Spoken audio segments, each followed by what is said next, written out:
There are many people to welcome here today. Mrs. Blatchford, obviously, a pleasure to have you with us. Great, as always, to have our Lord Lieutenant with us, to have Alan Mawson, our Chair of Council, local councillors, partners in the armed forces. Many of you here are also involved in these projects. Also great to see our students here as well. Thank you so much for coming and being part of this. I'd particularly like to recognise the presence of the family of our graduate, Kiram Sheikh, who very sadly and tragically lost his life a while ago. And in many respects, as we've acknowledged, Kiram is and was a model graduate in prosthetics and orthotics, and so a privilege to have his family with us at the opening today. What came home to me, the real significance of the work that we do here and the humanitarian aspects of work in prosthetics and orthotics, came home to me when I had the privilege recently to visit the former war zone in the north of Sri Lanka, going to a town called Mannar, which was in the height of one of the world's most difficult civil wars for over 30 years, and to visit a partner clinic run by the Metha Foundation that we work closely with, and seeing exactly the consequences of work with prosthetics. In this particular case, providing artificial limbs for children who still continue to lose their legs in unexploded minefields.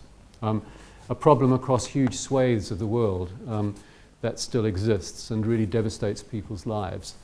And it's a discipline and a practice that has a span that is extraordinary, from reaching out to those sorts of places through, of course, to the partnership work that we do with the armed forces for those in the military who lose limbs under traumatic circumstances and need the high quality of professional service and attention that this disciplinary area provides, but also, of course, need the work that goes with that, particularly with their families in adjusting to those sorts of circumstances, and right through again, of course, to a whole variety of other applications that are really important. And one of the significant things about our college and our School of Health Sciences is the way that the work that we have here integrates with a whole variety of other practices as well. So although we are marking here particularly the opening of our facility in prosthetics and orthotics, that integrates into a much wider field of work in the health sciences that shows how these things all connect up together. And you're going to hear more about that, I'm sure, from Chris Nesta a little bit later on. My colleagues, and particularly my colleague Sue Braid, the head of the school, particularly dislike me saying this, but I'm going to say it anyway, and she'll frown at me. What we're good at Salford is we're good at legs. We do legs well here, and everything to do with legs we do well. Right, Sue? And feet, feet and legs. So that's our thing, and we're recognised for that. We are one of only 2 universities in Great Britain, and the only one in England that teaches prosthetics and orthotics, and we're very proud of that. On many measures, we are the largest college of health and social care in the country. We train more nurses here than anywhere else. We train more social workers. And we play a very significant role nationally as well. So it's this particular investment goes to the heart of what we do. Now, we had very little trouble coming to the conclusion that we should invest £1.3 million in the facility that we're opening today.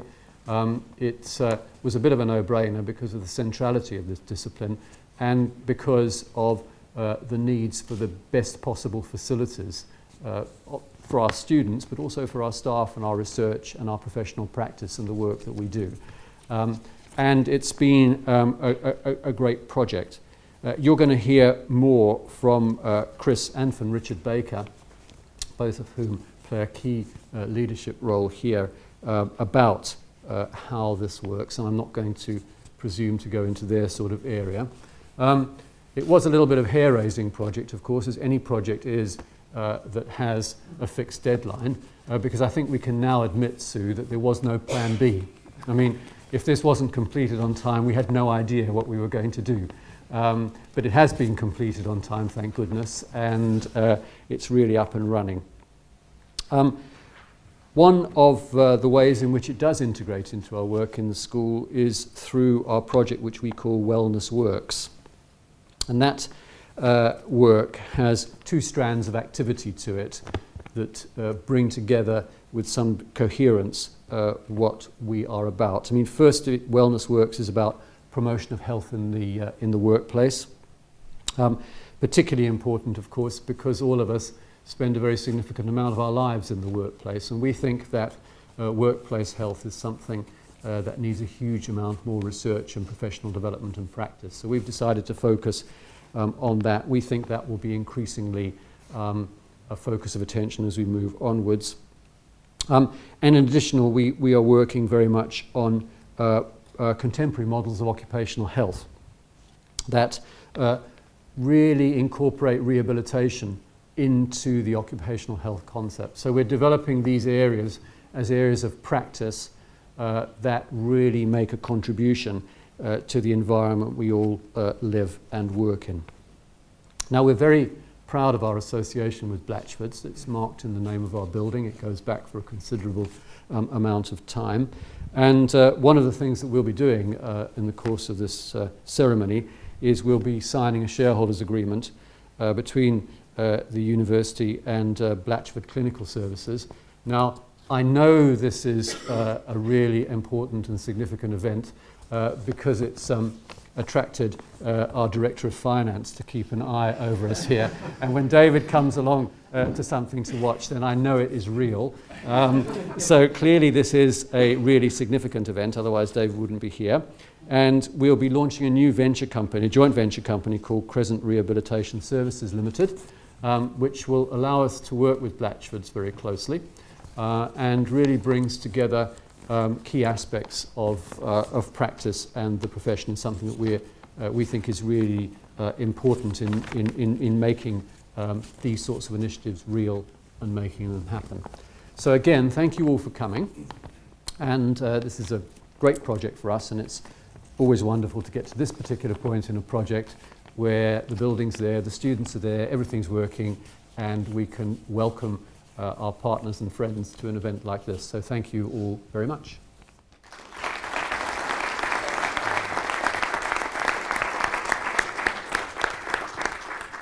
Thank you, Martin. I'd now like to invite Ken McRae to say a few words on behalf of Stephen Blatchford. Just a bit of background about Ken. Ken has spent the last 20 years with Blatchford and is currently the clinical director with responsibility for clinical standards, quality and governance. In 2005, Ken was awarded the Limbless Association Award for outstanding personal contribution by an individual clinician. His great personal interest is P&O education. He is currently a trustee and director of the Cambodia Trust, the largest educator of P&O practitioners in the world. Ken is also a director of Endolight India with responsibility for clinical standards and business development. Over to you, Ken.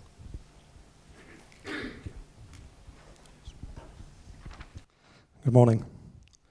I'd like to thank Martin Hall, the Vice-Chancellor of the University, for his opening address and welcoming you all on this very proud day for Salford University. Stephen Blatchford is very sorry that he's not able to be here at the relaunch of the building that carries his father's name due to an unavoidable clash caused by a commitment to attend a meeting with government ministers in London. So it was a very difficult decision. 10 Downing Street, David Cameron, and Salford. But unfortunately, the Prime Minister's got a little bit more clout than Andrew, so Stephen decided he had to go to Downing Street. However, Stephen's mother and Brian's widow, Mrs. Joyce Blatchford, is present to represent the Blatchford family and carry on its close links between the Blatchford family, the Blatchford Company, and Salford University. Incidentally, Mrs. Blatchford was also at the ceremony when the building was originally opened in 1993, over 20 years ago. Now, Blatchford has always supported education, training and high standards in the provision of P&O services. The very basis of achieving the best care possible for patients is a sound undergraduate training programme to provide the building blocks that are necessary for successful clinical careers and the opportunity for postgraduate training and research to enhance the services that we actually provide. The training provided at the two P&O schools in the UK is actually the lifeblood of our services. We just couldn't do without it. We're very, very pleased to have been associated with Salford University and the Brian Blatchford building, delivering excellent training facilities, opportunities for the students over the years since the building was opened, and since the P&O course was established way back in 1992. I mean, I can personally remember having students from the first tranche making their very first clinical appearance in my clinic at Preston, and they were utterly horrified at the prospect of having to deal with 4 patients in the same day. And in fact, I had to say to them, and sometimes it would be 4 patients at the same time, and there was just a look of absolute incredulity. So I then made a point of taking them at the same time into 4 different fitting rooms. So they had a bit of a baptism of fire, and it was probably a little bit cruel of me. But as far as I know, I can remember specifically the 3 students, and they're all still working in the profession today. So, and that was 17, 18 years ago. So it's not too bad there. Anyway, I'll go back to Stephen's prepared statement. I'm very sorry, I digressed. I'm very good at doing that, as Adrian will testify to. We've now strengthened that relationship with the agreement to run a joint rehabilitation clinic, the Blatchford Crescent Rehabilitation Clinic, in partnership with the university. And we will be providing private patient services and also allowing students access to patients and experienced clinicians. We are confident that with the best efforts of both parties, this will be a great success. There will be a ceremonial signing of the joint venture agreement in around half an hour's time. From a personal perspective, it's great to see such fantastic new facilities in which the students can undertake the course. They can now be nurtured during what is a very demanding course, and they're able to do this in excellent clinical facilities where they can gain the vital experience on site in treating patients and measuring the outcome of the care provided. I sincerely hope that you enjoy your time at the university today, the presentations of the teams, and you enjoy seeing the tour of the new facilities. I'd just now like to introduce, if I may, Charlotte Henshaw to you. Charlotte is a member of the GB Paralympic swimming squad. She represented Team GB at both Beijing and London. I'll have to be a little bit unkind here and say in Beijing she only got 4th. In London she won a silver medal, having broken the Paralympic record in the semi-final, and also broke it in the final, only to lose by 0.03 of a second. And I'm sure to this day she really regrets trimming her fingernails before going into the race. I'll pass you on to Charlotte.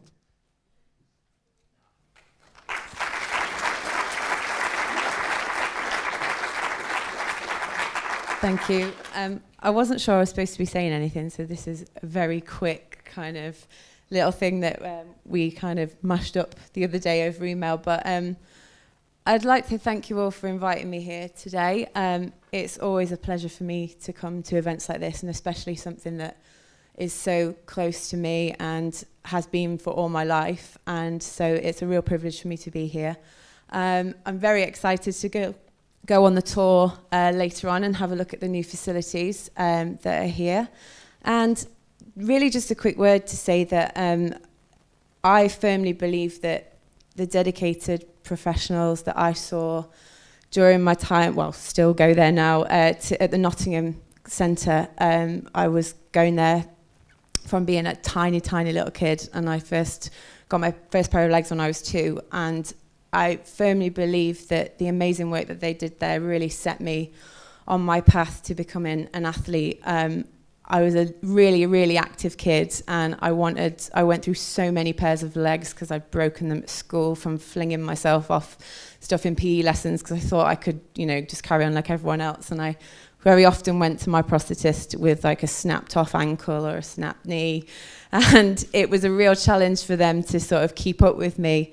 But I firmly believe that their dedication to supporting me has helped me off on my journey. So, you know, if the facilities here can help, you know, new prosthetists, new clinicians, you know, start that journey for somebody else, you know, that is a massive, massive thing. And I'm sure that it will produce those dedicated professionals that will help people like myself achieve their hopes and dreams. So thank you very much for having me, and I look forward to meeting some of you later. Thank you.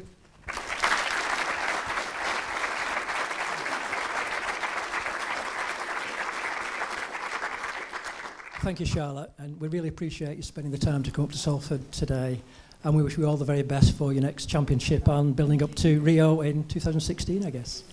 Okay. I'd now like to introduce Professor Chris Nestor and Professor Richard Baker to come and talk about the activities of prosthetics and orthotics within the School of Health Sciences. Before they start, I just wanted to give them a little build-up. Chris got his PhD in 1999 and has been instrumental in forming the research portfolio in the School of Health Sciences. He has led multiple international foot and ankle biomechanics research projects, published over 70 papers, and secured research funding of around £5 million in the last decade. He has been part of 4 major European projects relating to footwear and foot care, and was a principal academic on a £1.7 million partnership with Scholl Foot Care, a relationship which still continues to this day after 7 years. Chris is also a founder member of the International Foot and Ankle Community, the aim of which is to facilitate improved interfacing between researchers and research units in industry and clinical practice. Professor Richard Baker has a PhD in biomechanical engineering from the University of Dundee. He then worked for 7 years as a clinical gait analysis service manager in Belfast, followed by 9 years in a similar position at the Royal Children's Hospital in Melbourne, during which time he also had honorary contracts with the University of Melbourne and Murdoch Children's Research Institute. Richard was a founding director of the Australian National Health and Medical Research Council Centre for Clinical Research Excellence in Clinical Gait Analysis, bit of a mouthful. He returned to the UK in 2010 to take up the world's first chair in clinical gait analysis. Richard has 77 peer-reviewed publications with over 1,200 citations. And last year, he published his first book, Measuring Walking, a handbook of clinical gait analysis. Thank you. Thank you very much, Andrew. Just going to drop these lights just a little bit. I'm hoping this is on. It's a pleasure for me and Richard to introduce for you this afternoon a little bit of the research and innovation that we have going on in the School of Health Sciences, particularly focusing on the Directorate to Prosthetics, Orthotics and Podiatry, and the research and innovation that's relevant, of course, to prosthetics and orthotics. The school has 7 research programmes, or research groups if you like, but there are 4 that are particularly relevant to today's celebration and to your interests. The first 2 on foot and ankle and knee biomechanics I will talk about and introduce, and Richard will talk about gait biomechanics and rehab technologies and bioengineering. My colleagues who run the other groups will be around all day and are involved in some of the demonstrations, and we're here to meet and to chat and to share with you some further details on our project, so please come and talk to us afterwards if you'd like to have further information. We're really very proud of the progress we've made over the last actually about 13 years. I was actually one of the first PhD students to come out of the new Brian Blatchford building as it was then in the mid and late 1990s. We have a really rich portfolio of research and innovation at the moment. I doubt there's a P&R school anywhere else that can align itself with this sort of research and innovation portfolio. We currently have just over £2 million worth of grants related to prosthetics and orthotics from the MOD, some NHS funding from the Technology Strategy Board, from EPSRC and from our industry partners. We have consistently published more than 25 journal papers each year for the last 5 or 6 years. We have more than a dozen PhD students at any one time working in the area of prosthetics and orthotics. We have 3 on-campus biomechanics and human performance laboratories, one of which is in the Brian Blatchford building and that you'll see later this afternoon. And we have 2 on-campus clinical facilities, one's in podiatry and one, again, you'll see this afternoon. So we have quite a track record, I think, now in this area in terms of research and innovation activities. We've been well supported by the university as well. We've had investment of over £4 million across the last decade, and that includes the 1.3 million that Martin mentioned in this current facility. I'm going to talk a little bit about my own research area, and then I'll introduce some of Richard Jones's research interest too. I look after the foot and ankle research programme. It's called Footprint, and our interest is to advance our understanding of foot health. There are 2 strands to the work. The first is to understand foot structure and how that relates to foot function, both in healthy feet, but of course those feet that are affected by ageing or diseases like diabetes and so on. That's the first strand. The second strand is the design and evaluation of interventions like socks, insoles, orthotics and footwear, which we aim to use to improve people's foot health. We do that from a biomechanical perspective, but we're also increasingly committed to bringing users and clinicians into that design and evaluation process. Our core strength is certainly biomechanics, and that really goes back to the strengths that from the 1970s in the Department of Orthopaedic Mechanics, which led to the School of Prosthetics and Orthotics with Peter Bowker. But we also have some newly established strengths, particularly around patient education and about the involvement of clinicians and users in our research, both in terms of determining the research projects and inputting to research projects, but also the evaluation of interventions. So what do we do in this research programme? Well, we do the things that for many of you you'll be very familiar with, gait analysis and motion capture and measuring pressure under the surface of the foot. And this is an example of plantar pressure data from 4, 5, 6 and 7-year-old children completed by a colleague. We're particularly well known for a series of journal papers where we provided the world's first description of how some of the very small joints in the foot move during the gait cycle, and it provided the first complete description of how the human foot behaves during walking. We're also interested in foot skin, which is a much less popular topic, should I say. And you'll see on the right-hand side we have a blister-making device.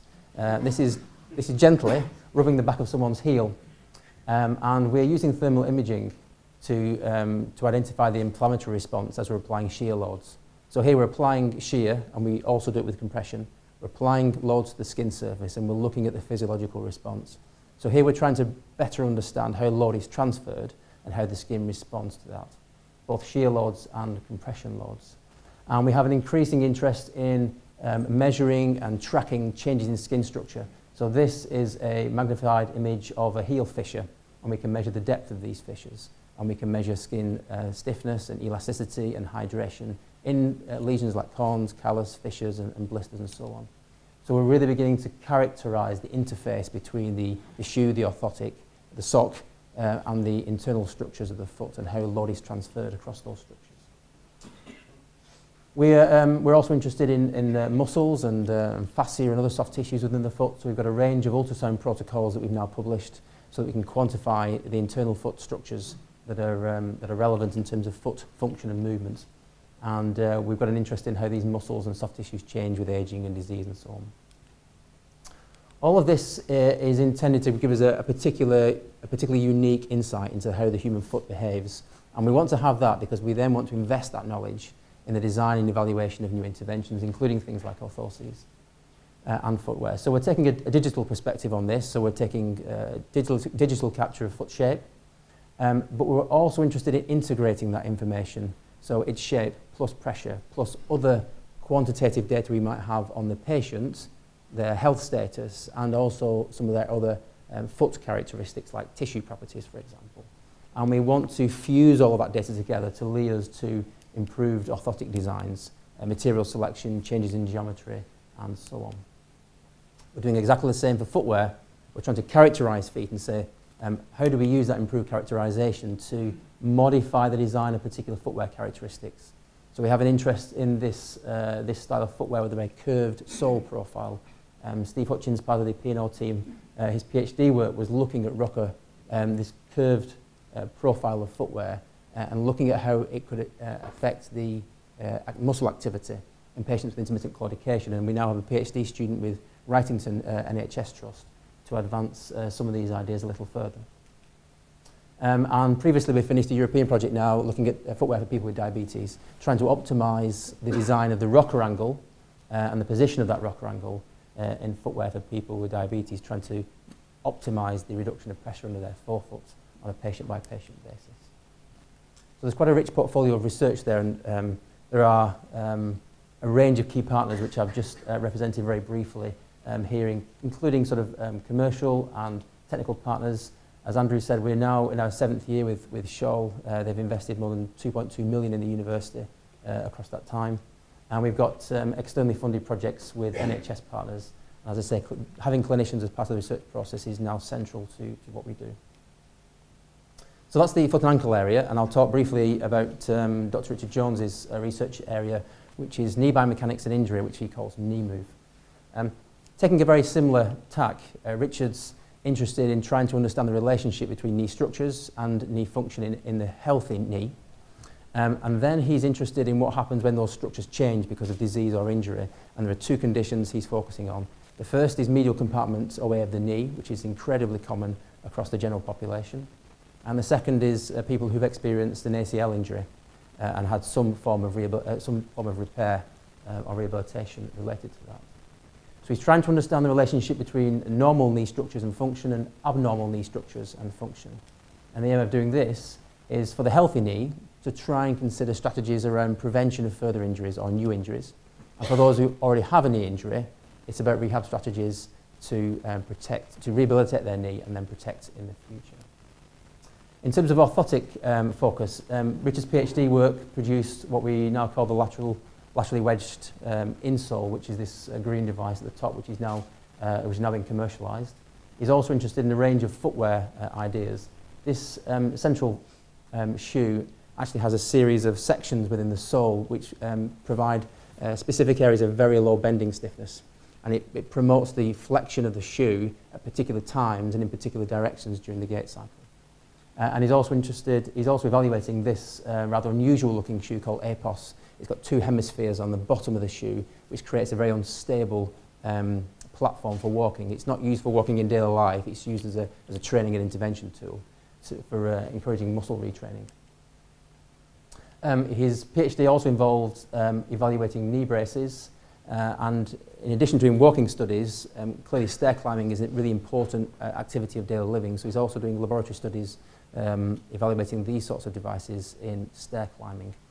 And what I think is quite interesting is beginning to combine these different interventions and to look at how we might optimise their selection for particular patients, because not everyone responds to every intervention in the same way. So there's a raft of interventions and he's trying to pick and choose which is best for different individuals. As well as orthotics, that can include exercise programs as well. So he's taking a very broad view of what conservative management of in this case, knee arthritis constitutes. One area of Richard's work that I really like is illustrated by this slide. This shows knee pain before and 6 weeks after an intervention in one of his studies. And so you'll see a modest reduction in pain over time, which suggests the intervention is doing something useful. What he also has is a measure of the number of steps these individuals took in a particular week before and 6 weeks after the intervention. And what you see is an increase in their activity. So this is a double whammy in terms of positive outcomes. Yes, you're getting less pain, but you're getting less pain even though these individuals are actually more physically active. And being physically more active is a positive outcome. It means they're engaging in physical activity more often. And this is a really interesting outcome, and we were really pleased earlier this year when Professor Malcolm Granite joined us from Glasgow Caledonian University. His research area is about physical activity monitoring and profiling physical activity. And he's interested in trying to use this as a tool to measure outcomes in ways that are more meaningful in patients' lives. And what Malcolm will say to the likes of myself and Richard Baker is, you measure what your orthotics can do in a laboratory. He's interested in what they do in patients' lives. So we're the can-do and he's the do-do sort of people. But it's a really nice example of how the laboratory work needs to be extended into patients' real lives and produce and measure outcomes in a way that's really meaningful. What Richard's also managing to do is to go in the opposite direction. is also managing to demonstrate tissue level changes in some of these orthotic interventions. So if you look at this area here, this is a subchondral, evidence of subchondral microfractures in the femur in one of the patients. And 6 weeks later, you'll see that this area has begun to improve. So there are tissue level changes in the knee. There are then forces and biomechanical changes. There are improvements in pain, and there are improvements in this patient's lives in terms of their physical activity. And joining all that evidence up is really quite unique for these sorts of interventions. And the final area of interest is in something called the varus knee angle. And for the clinicians, I expect this makes some sense, but it's this angle here at the knee.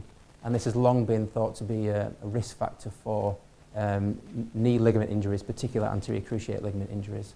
And Richard and his colleague Lee Harrington are interested in actually to what extent is this angle a valid measure of risk of injury? And if it is, what sort of strategies might you put in place to avoid having an excessively large angle, particularly during sporting manoeuvres like cutting and so on? So here they're looking at, again, potential for orthotic and retraining interventions. I'm going to finish by, even though you've only just arrived, by actually inviting you back to an event on February 26th next year. The Footprint Research Programme is one of 5 partners in a new European project called So Healthy. The project is a networking project, and its aim is to bring together stakeholders from the foot care and footwear sector across Europe and the Mediterranean to begin to shape research and education agendas, particularly for future funding from the European Commission. And as part of the project, we're hosting one of a series of networking events. It's free to attend. It'll be a full day of lectures and other activities. It'll involve clinicians, people from industry and patients and researchers. We'll have a programme ready shortly. But if your interest is in feet, orthotics and footwear, I'd like to put this date in your diary because we're expecting it to be a really important day for us. Okay, thank you very much. I'm now going to hand over to Richard Baker, who's going to introduce 2 remaining research programmes which are relevant to to today's celebration. Thanks very much, Chris. We talk rather vaguely about research, but to me, research is simply about asking questions. And these are the 4 questions that drive my particular research. Why do we walk the way we do? Why do our patients walk the way they do? And then what can we do to try and help them? And then finally, a particular interest of mine is how we actually measure walking. So starting off with the question of why we walk the way we do, one of my interests is in biomechanics, and I want to develop what I call appropriately complex modelling, or the other term I use is Goldilocks biomechanics. Because when I look around at biomechanics in the international domain, I find a lot of models that are just far too simple to be useful. We don't really have feet with rocker bottoms like this. At the other end of the perspective, we've got models that are far too complicated to be useful. We actually don't understand whether the outputs are a consequence of what's really happening or the way the computers are working. So what I want in the middle is the Goldilocks biomechanics, or that level of complexity that is just sufficient to be useful. Not too simple and not too complex. So this is the first PhD student I've had since coming to Salford. This is Mike McGrath. He's been working on these simple models. So this doesn't look like a huge amount. This looks like just a video of somebody walking across a gate laboratory or something like this. But this is actually using the same forward dynamic modelling that's used in the most complicated models at the moment, but applying it to very simple structures in order that we can really understand what it is that we're learning about walking and what it is that we're learning about the computer, because I'm much more interested in what we're learning about walking. I've trying to disseminate this, so if you go to our YouTube channel now, you can see this little series of videos which will have me looking a bit like an axe murderer, unfortunately, giving brief lectures on why it is that we walk the way we do. So we move on from an understanding of why it is that we walk the way we do to a question of why is it that our patients actually walk the way we do. And the main platform we've got here, the main project we're running, which is pushing this forward, is in the area of prosthetics. We're working on the scientific basis for improving function in transfemoral amputees. And we're doing this in collaboration, well, with funding from the Royal Centre for Defence Medicine and in collaboration with the Defence Medical Rehabilitation Centre in Headley Court, who of course hit the headlines because it's there that most of the amputees who are coming back from Afghanistan and places like that are having their prosthetic devices delivered and most of their rehabilitation. And we are now the major partner working with them in prosthetic research. The questions we're looking at are, this is Hannah Jarvis, a postdoctoral research fellow who's actually doing the work. The questions we're looking at are about high-performance prosthetic limbs. This is actually an Otterbox C limb. It's got a microprocessor, a little computer built into the knee that allows it to sense how fast the person's walking and adjust its properties appropriately. These devices have made a transformation in prosthetics over the last 10 years. Have been really an amazing difference to the field for functioning amputees. But they come with a cost. So if you go onto eBay, you can actually go and buy one of these second-hand for just under $10,000. Okay? They are very expensive. The most recent systems, oops, sorry about that, getting a bit jittery. The most recent systems are costing somewhere up to £50,000 for delivery of the prosthesis and fitting and continuing care. So these are not cheap items. They are effective items, though. One thing they haven't done, though, is they haven't really affected how much energy it takes to walk around. So if you look at a number of studies that have been done, the green chart here is showing the energy it takes to walk around on a conventional prosthesis, and the lighter green area shows the amount of energy it takes to walk about on a microprocessor-controlled knee prosthesis. And you can see that for each of these, sorry, I'm getting the wrong bit, for each of these there is a statistically significant improvement. But if we actually compare this, try and compare this. Whoa, how did that work? Excuse me. I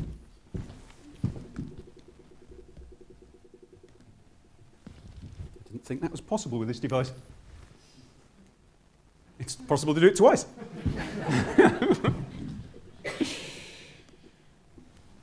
Take it gently. No, I'm afraid I'll just do it from here.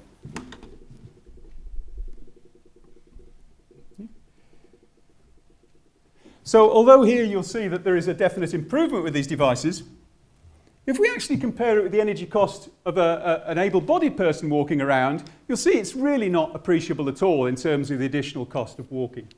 And my suggestion is that the reason that this is happening is because we haven't really understood what is leading to that energy inefficiency when we're designing the legs. And if we understood it better, then we'd be able to design better components. So, I'm getting lost as to which. So this isn't a high-functioning military amputee. This is a woman we looked at when I was in Australia.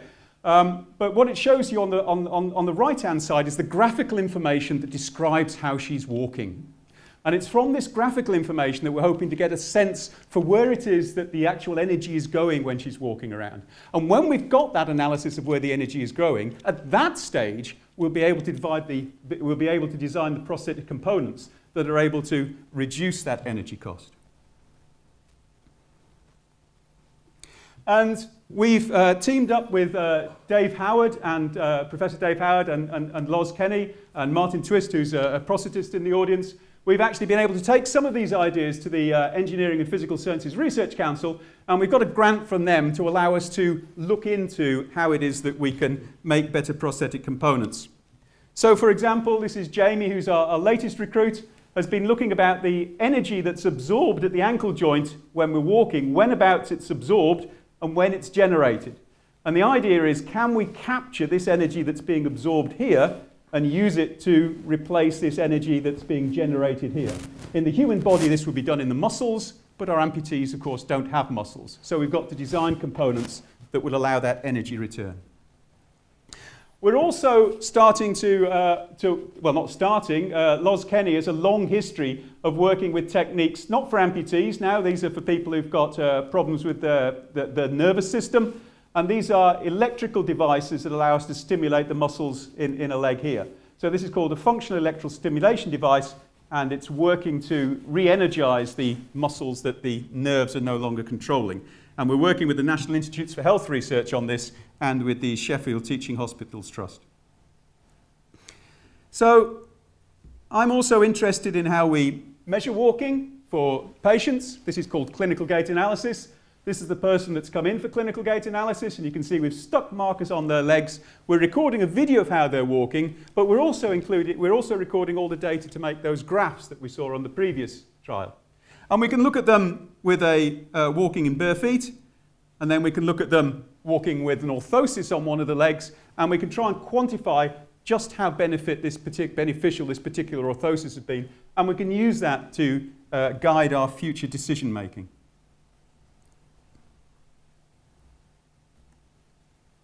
We're also very interested in teaching about this. One of the things that I've been particularly proud of in my 3.5 years here is we've got a substantial grant from the European Union to set up a master's degree in clinical gait analysis. This is the first qualification in clinical gait analysis anywhere in the world, doing it with partners in Amsterdam and Leuven, which is a city just outside Brussels. And the program we're delivering is one that's by distance learning. Okay. So you can go to our website now and you can enroll to do a program on clinical gait analysis, and you need never get out of your armchair. You can just press the buttons and do the learning. We've got our first cohort of students have started this September, and we've included within that cohort our students from North America, South America, Africa, and 3 different countries in Europe. So we're making an international impact in the amount of training and education we're doing through these distance learning courses. And the final thing I want to talk about is just to put Martin right a little bit, is that we do something other than legs. Loz has got a specific interest in upper limb prostheses as well as lower limb prostheses. This is an interesting study because it's not really to do with biomechanics. What we're doing here is doing gaze tracking. So this little cross here shows you where you're looking using some motion capture devices. We can tell where a person is looking. And so this is saying if the person is supposed to pour some orange juice into this glass, they start off by looking at the glass. Then they look at their hand. Then they grasp the orange juice and start looking at the carton. Then they start focusing actually on the top of the carton. And of course that top of the carton is going to move across. He's losing focus here, not concentrating. Sorry, I'm going the wrong way. And then when the crunch comes, when he's got to get the liquid into the container, he's focusing very much on exactly the point that you want to get the liquid into the container. And what we're starting to do is trying to compare what happens with healthy people who do this, in which case they need very little visual control. They can do it by what we call proprioception. Whereas if you've got an artificial limb and you can't get all that nervous input back, you've got to concentrate a lot more on the task than you would otherwise. And by analysing that, we're hoping to improve other levels of function, not just the biomechanical levels of function. So that's a whistle-stop tour from Chris and myself on the research here. I think we've got a couple of minutes for questions if anybody's got anything they'd like to ask.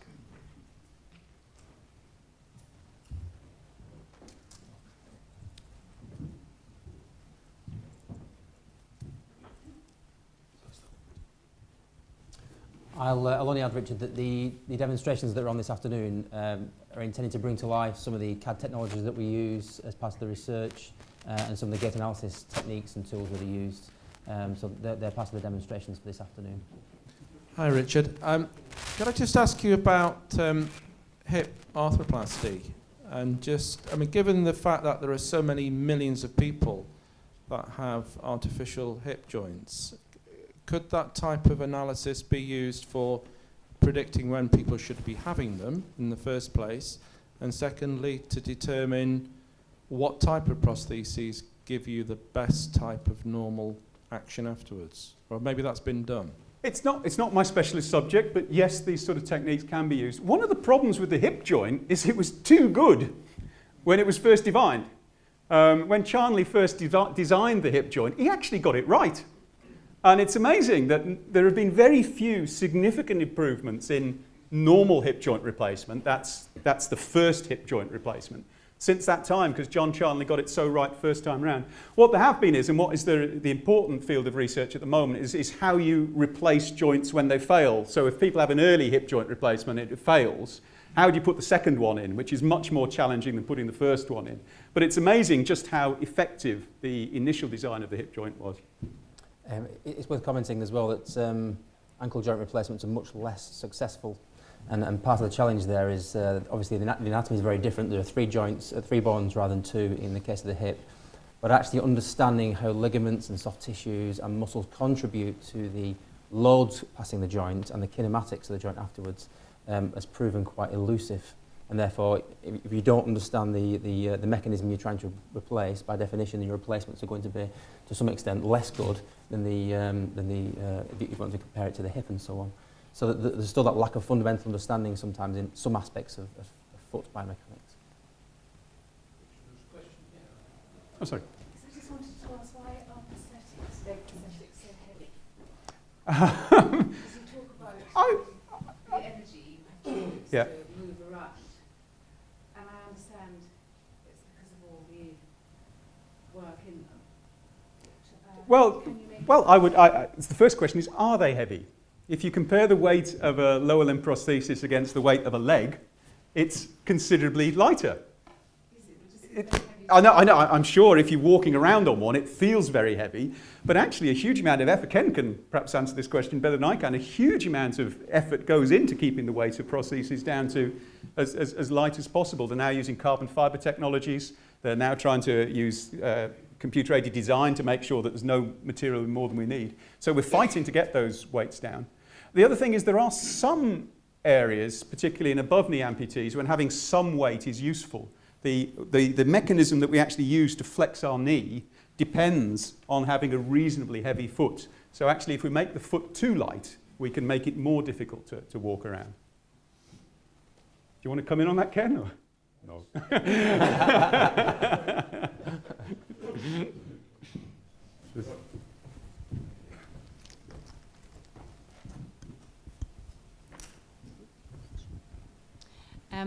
As someone who's purchased MBTs, the round one, was it worth the money? Because I spent a lot on them. It depends what you're expecting.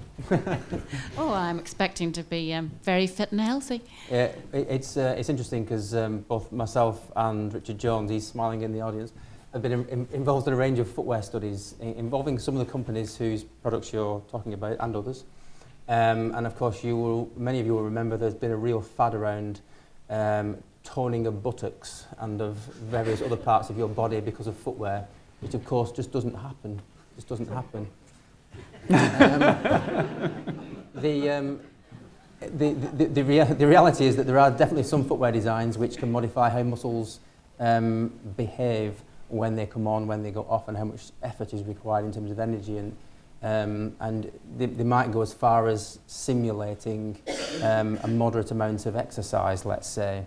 It's a little bit like if you've not walking up a hill for a while and you do, your calves burn, don't they? You know, the extra effort. We can design shoes to simulate that sort of effect, but whether you wear them for very long is a different sort of matter. And actually, the behind all the claims was the discussion that what they were trying to do in reality was to get people to engage in a healthy lifestyle, and this was part of it. It is interesting, though, that the 2 companies that we worked with have escaped major commercial problems and fines because of the nature of their claims and the supporting evidence, some of which we created here. Other companies have had multi-million-pound fines, particularly in the US. Vibram Five Fingers is the one that I'm thinking about, where they claimed all sorts of gait and posture improvements and had really significant problems afterwards. It's a challenging area where, of course, as academics, we want to stick to the science, but we understand that people want to interpret that to mean slightly different things. The credibility of that interpretation is the sort of grey area where it's quite difficult to work. So I think you're telling me I've wasted my Yep. Get them on eBay.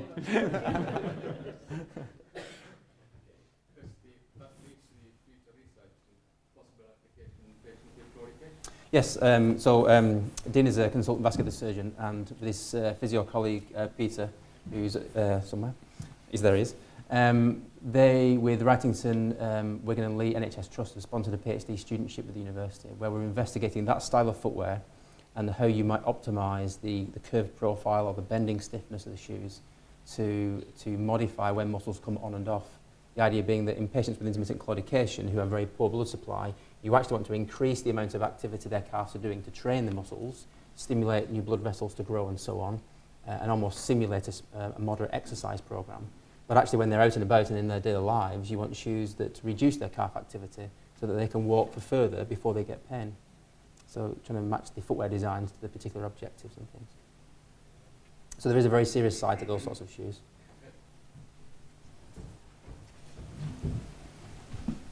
Is there such thing as a smart prosthetics? So a lot of this stuff is in the lab, but can you take it out of the lab and have a smart artificial limb which actually does a lot of these measuring for you in the real environment, in the real home?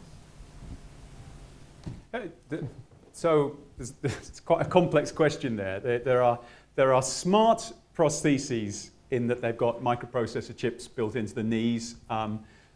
They sense how fast the person is walking around, and then they can modify the properties of the hydraulic units and things like that. So they sense how you're walking, and these are the things that have been a huge improvement. It reduces the amount of cognitive demand, the amount you have to think about your walking. In the old days, people had to think, oh, I'm walking a bit faster, I've got to modify my gait pattern. Now the sensor in the prosthesis allows the limb to change its own characteristics. There's in the upper limb field, there's more and more attempts to try and build intelligence into the prosthesis. And I think Loz is, don't know where he's gone. I think Loz at the moment, one of his new projects that he's looking at is the electronics and the systems about how you control the device more intelligently. And the guy who's sitting next to you is doing a lot of work on building monitors for activity and selling activity monitors to try and register how people are going about in their everyday activities. So yes, there's a lot of stuff that's now available on the market, both for the smart prostheses and for measuring what they're doing. There's an equivalent for footwear as well. There is lots of sensing technology that can go inside shoes because there's lots of spaces to hide it away, and there's even a sock which will give you a crude distribution of pressure underneath your foot and other surfaces whilst you're running or walking and feed that data back to you. So there's lots of sensing technology to measure things. There's only been a couple of shoes which have really tried to build in something smart and, as Richard's describing, respond to the changes in your gait pattern. One of them was a shoe by Adidas which had a bladder within the heel area, and as you ran faster, as you took your foot off the ground in preparation for the next step, it would inflate the bladder even more, so that when you hit the ground next time, there was more air in that bladder or would adjust the amount of air in the bladder in response to your walking speed. One of the challenges they face in areas like that is that it's effectively performance enhancing, and there have been shoes which have been banned in running races because they have too much actuation in them. Too much assistance for the runner, and it's effectively a performance enhancement. And